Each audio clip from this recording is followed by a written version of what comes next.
Hello everyone and welcome back to my channel my classroom. मैं हूँ उर्वशी, आपकी teacher, और हम पढ़ रहे हैं द बेट। ये लेसन है हमारा 9th और क्लास है 6th और बुक का नाम है स्पैरो बुक। तो ये है हमारा पार्ट 2। ये लेसन थोड़ा ज़्यादा ही लंबा है, तो इसलिए हमें इसे पार्ट्स में बनाना पड़ रहा है मुझे, नहीं तो समझ में नहीं आएगा और एक ही वीडियो बहुत ही लंबा हो जाएगा, जिससे आप भी बहुत बोर हो जाएंगे।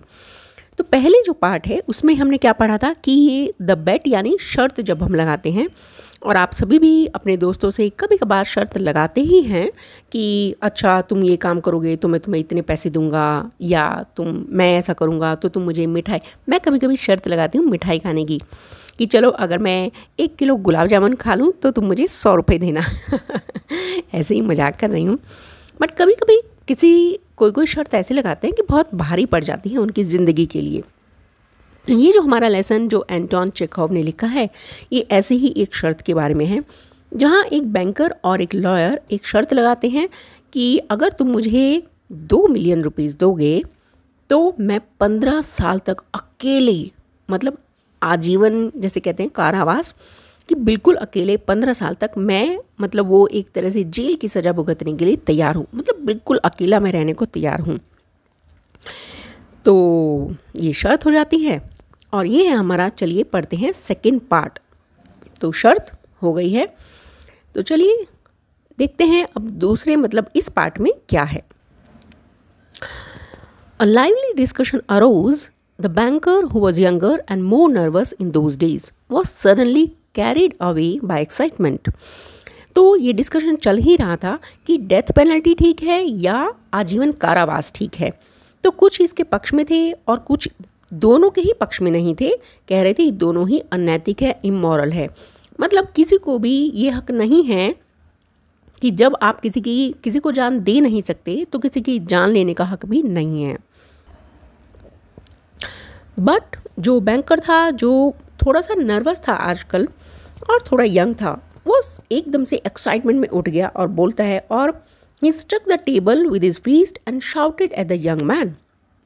वो जल्दी से उठा, उसने शाउट मतलब यंग मैन के ऊपर थोड़ा सा चिल्लाया और बोलता है बिल्कुल सही नहीं है, it's not true. I will bet you 2 millions if you stay in solitary confinement. वो कहता है कि मैं तुम्हें 2 मिलियन रुपीज़ दूंगा। तो यहाँ 2 मिलियन का मतलब है 20 लाख रुपए के बराबर। तो ये कहते हैं कि मैं तुम्हें 20 लाख रुपए दूंगा अगर तुम सॉलिटरी, मतलब बिल्कुल अकेले, कन्फाइनमेंट मतलब बिल्कुल अकेले एक तरह से अपने आप को कन्फाइन कर लोगे, कि अपने आप को अकेले एक रूम में बंद कर लोगे, जैसे जेल में सज़ा मिलती है आजीवन कारावास की, बिल्कुल अकेले ऐसे रहोगे फॉर 5 years। बट यहाँ बोलता है तुम सिर्फ 5 साल तक। If you mean that in Ernst, said the young man. तो वो कहता है कि अच्छा ठीक है,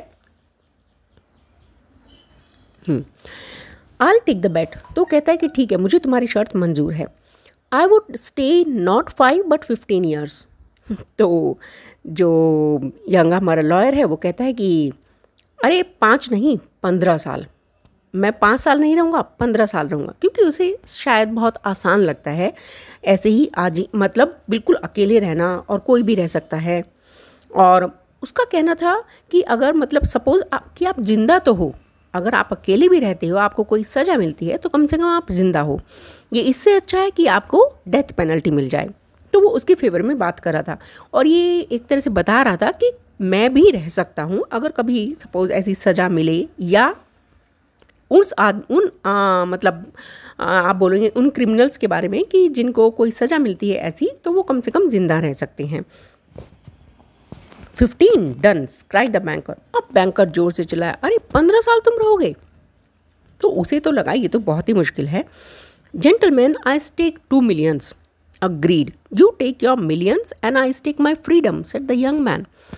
अब जो यंग मैन बोलता है कि ठीक है, 20 लाख रुपए, कि मैंने 20 लाख रुपए मतलब इस शर्त पर लगा दिए, मुझे मंजूर है, तुम अपने 20 लाख रुपए रखो, ठीक है, और बट मुझे मेरी आज़ादी प्यारी है। And this wild, senseless bet was carried out, the banker spoilt and frivolous, with millions beyond his reckoning। अब ये जो बेकार की, वाइल्ड सेंसलेस मतलब एकदम ही बेकार की ये शर्त थी, जिसमें कोई भी मतलब ऐसे ही पैसों के लिए बोल रहा था कि हाँ ठीक है, और मतलब जो है मैं रह सकता हूँ ऐसे। तो मुझे नहीं लगता कि कोई भी ऐसे रह सकता है, या ये कुछ इसका मतलब कुछ सेंस बनता है ऐसी बेतुकी शर्त का। तो बैंकर जो इस मतलब थोड़ा सा बिगड़ा हुआ था और फ्रिवलस था, मतलब कि बिल्कुल भी सीरियस नहीं था अपने किसी भी काम में, और विद मिलियंस, मतलब उन 20 लाख रुपए के बारे में भी वो सीरियस नहीं था। उसे लगता है कि वो काउंटलेस है, मतलब उसने काउंट भी नहीं किए थे। Was delighted at the bet, पर वो शर्त के बारे में बहुत खुश था।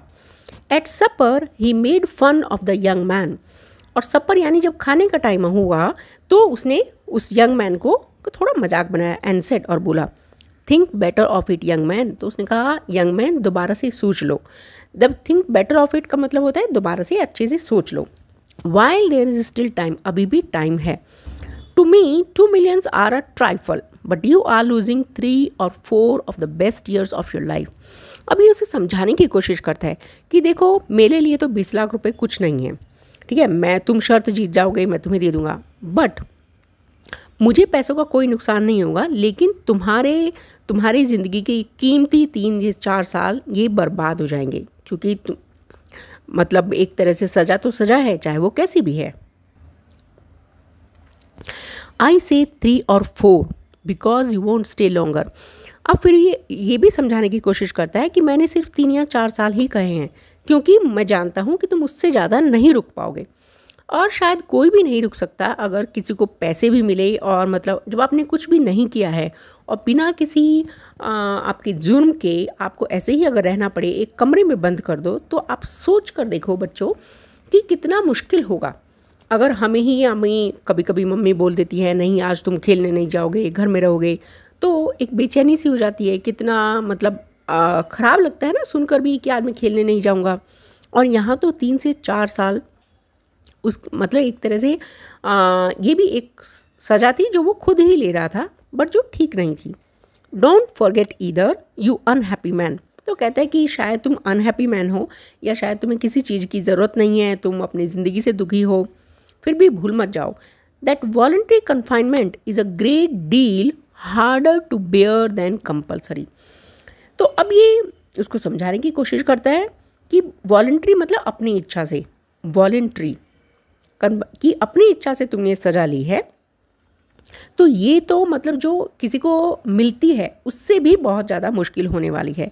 क्योंकि अगर कोई जुर्म करता है, अगर कोई गलत काम करता है और उसको सज़ा मिलती है, तो उसको ये मालूम है कि हाँ मुझे ये सज़ा मिली है, मैंने गलत काम किया है। पर तुम तो बिना किसी सज़ा के ही ये सज़ा भुगतने को तैयार हो, और मतलब ऐसी एक तरह से अपने आप को बंद करने के लिए तैयार हो। Now the thought that you have the right to step out in liberty at any moment will poison your whole existence in prison. I'm sorry for you. अभी उसको ये भी एक तरह से अभी तक उसको समझा रहा है कि भाई देखो तुम अपनी ज़िंदगी के 3-4 साल ख़राब मत करो, ठीक है, और ये मतलब किसी को जो सज़ा मिलती है उससे भी ज़्यादा मुश्किल हो गई तुम्हारे लिए। और फिर ये भी कहता है कि इसके बाद भी भाई तुम्हें राइट है, तुम कभी भी अगर तुम्हें लगे कि भाई मैं सज़ा नहीं मतलब पूरी कर सकता, तो तुम कभी भी बाहर आ जाना। लेकिन होगा क्या उससे ये होगा कि तुमने सपोज वहाँ तुम 3 साल रहे और 3 साल में तुम बाहर आ गए, ठीक है, तो तुम्हारा ये जो होल एग्जिस्टेंस, तुम्हारा मतलब रहने का वहाँ जो पर्पस था वो सॉल्व नहीं होगा, और तुम्हारा टाइम भी ख़राब हो गया, तुम्हारे वो 3 साल भी ख़राब हो गए, ठीक है, और तो एक तरह से ये बेकार हो जाएंगे। I am sorry for you. तो ये कहता है लेकिन मतलब मुझे ये बताते हुए बड़ी जैसे कहते हैं ना कि मुझे इस बात के लिए बड़ी खेद है, दुख है कि भाई तुम ऐसा कर रहे हो कि मैं तुम्हारा साथ नहीं दूंगा। Then he remembered what followed that evening. फिर उसे याद आया कि उसके बाद उस शाम को क्या हुआ।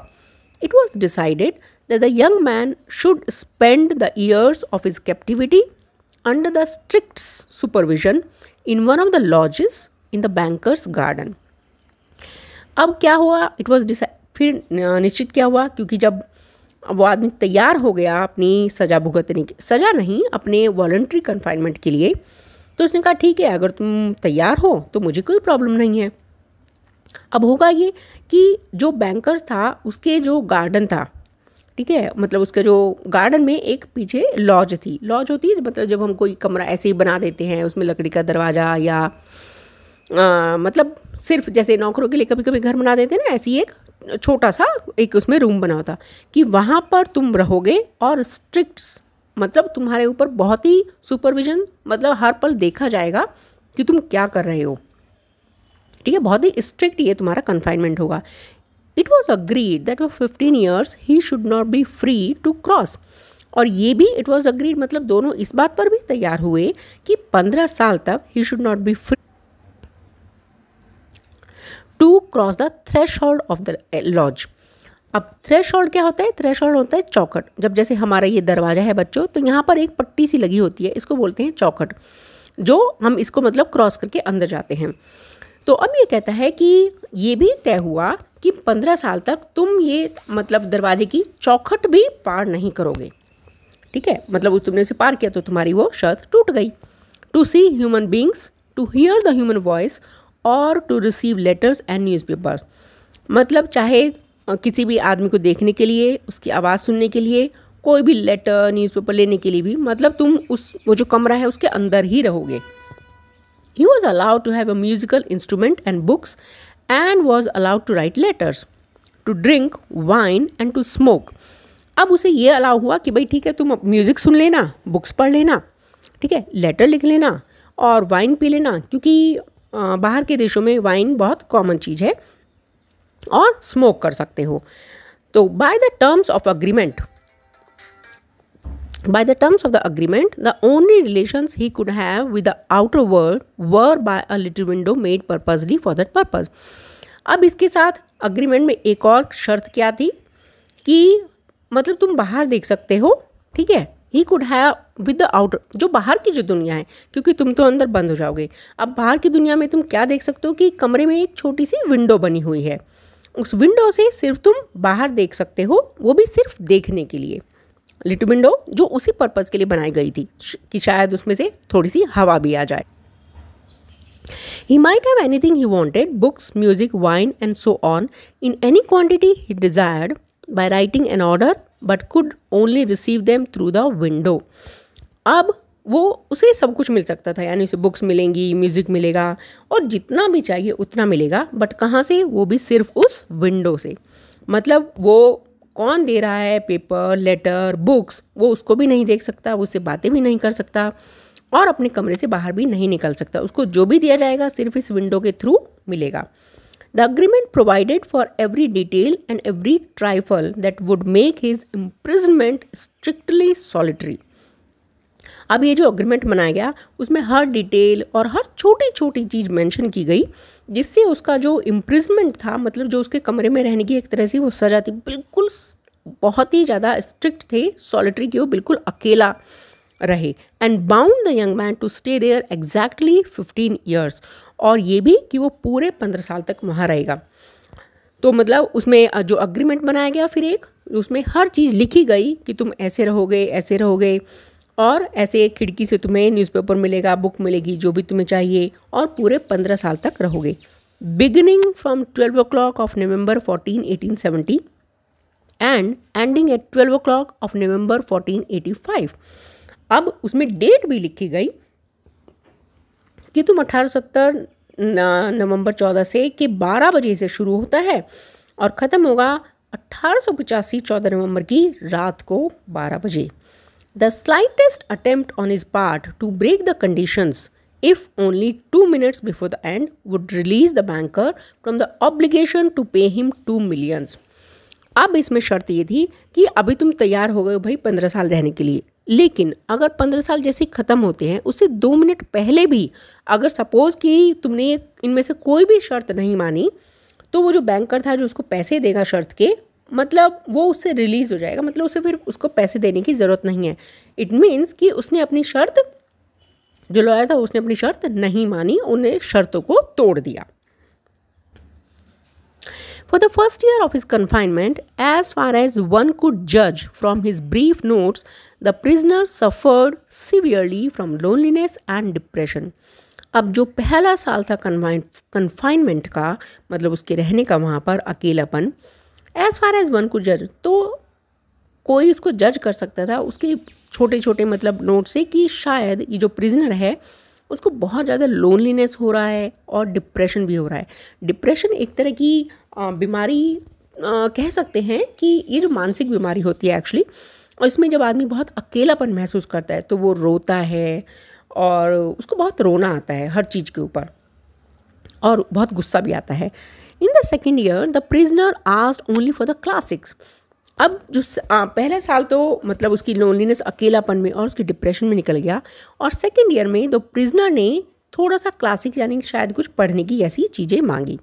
In the fifth year those who watched him through the window said that all that year he spent doing nothing but eating and drinking and lying on his bed, frequently yawning and angrily talking to himself.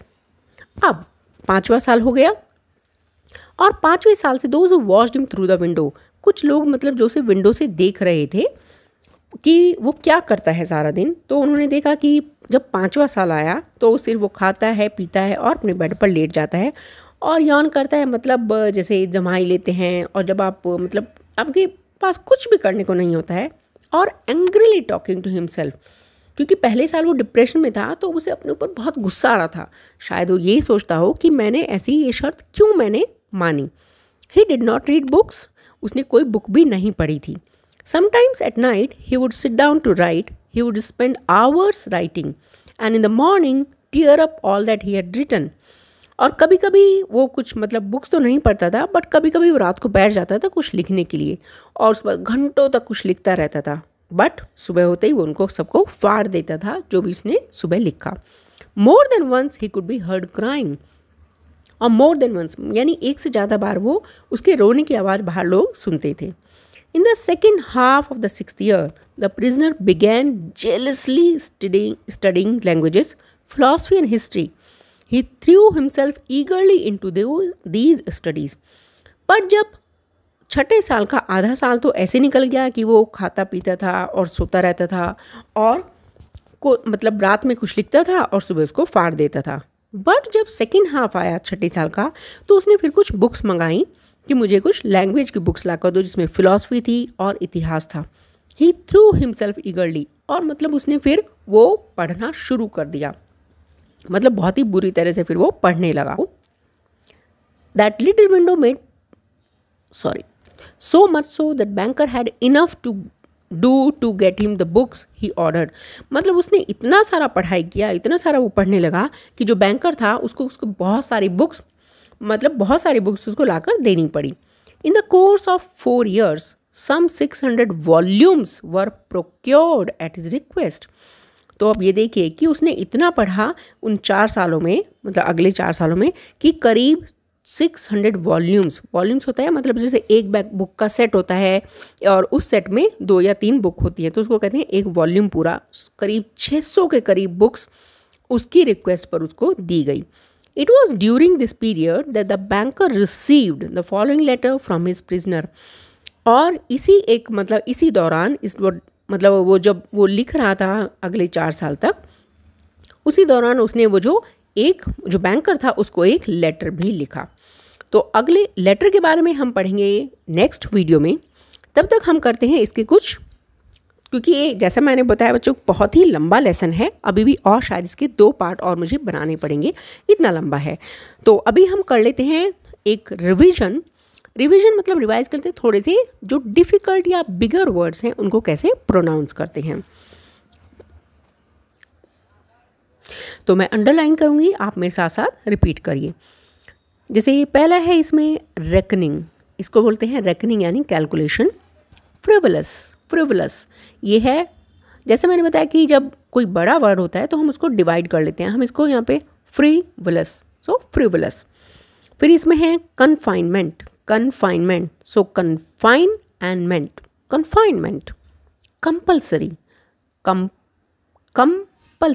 Compulsory, इसको आप ऐसे बोल सकते हैं compulsory. चलिए next हमारा word है इसमें ट्राइफल, इसको ट्राइफल बोला जाता है। ये है एग्जिस्टेंस।